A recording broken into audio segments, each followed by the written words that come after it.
अमेरिकी राष्ट्रपति Donald Trump ने दावा किया है कि उन्होंने इजरायल को हिजबुल्लाह के साथ युद्ध विराम के लिए राजी करने में भूमिका निभाई। ट्रंप का कहना है कि लेबनान में बढ़ती हिंसा और क्षेत्रीय तनाव के बीच उन्होंने इजरायली नेतृत्व को युद्ध विराम प्रयासों का समर्थन करने के लिए प्रोत्साहित किया था। उनकी यह टिप्पणी इजरायल और हिजबुल्लाह के बीच नए सिरे से लागू हुए सीजफायर के बाद सामने आई है। अमेरिकी ब्रॉडकास्टर एनबीसी न्यूज को दिए गए एक फोन इंटरव्यू में ट्रंप ने कहा कि उन्होंने इजरायली नेतृत्व से बातचीत कर युद्ध विराम की दिशा में सहयोग करने की अपील की थी।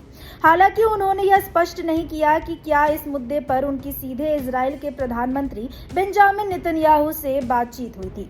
हाल ही में लागू हुए युद्ध विराम का जिक्र करते हुए ट्रंप ने इसे सकारात्मक कदम बताया और कहा कि यह क्षेत्र में शांति बहाली की दिशा में महत्वपूर्ण विकास है। नेतन्याहू के साथ अपने संबंधों पर बात करते हुए ट्रंप ने कहा कि उनके और इजरायली प्रधानमंत्री के बीच हमेशा अच्छे संबंध रहे हैं। उन्होंने कहा कि कई बार परिस्थितियों में संयम और समझदारी से काम लेने की जरूरत होती है।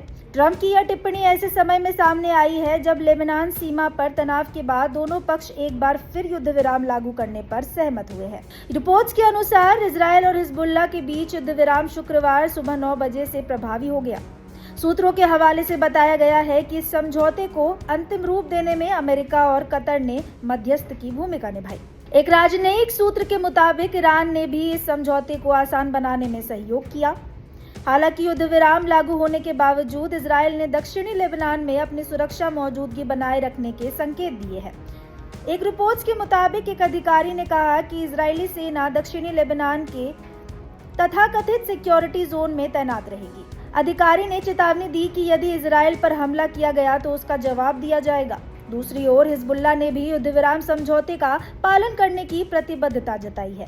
संगठन के संसदीय गुट लॉयल्टी टू द रेजिस्टेंस के सदस्य इब्राहिम अल मौसावी ने कहा कि हिजबुल्लाह समझौते की शर्तों का सम्मान करेगा, बशर्ते इजरायल भी उसी तरह प्रतिबद्ध रहे।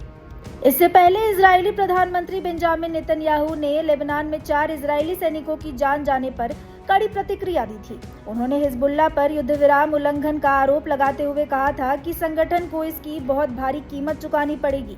प्रधानमंत्री कार्यालय द्वारा जारी बयान में नेतन्याहू ने मृत सैनिकों के परिवारों के प्रति संवेदना व्यक्त की और घायलों के शीघ्र स्वस्थ होने की कामना की। साथ ही उन्होंने बताया कि घटना के बाद इजरायली रक्षा बलों आईडीएफ को हिजबुल्लाह के खिलाफ सख्त कार्रवाई के निर्देश दिए गए थे। युद्ध विराम के बावजूद क्षेत्र में तनाव पूरी तरह समाप्त नहीं हुआ है, लेकिन फिलहाल दोनों पक्षों के बीच संघर्ष विराम लागू होने से हालात में राहत की उम्मीद बढ़ी है। फिलहाल इस जानकारी में इतना ही। ऐसे ही तमाम खबरों के लिए देखते रहिए भारत एक्सप्रेस।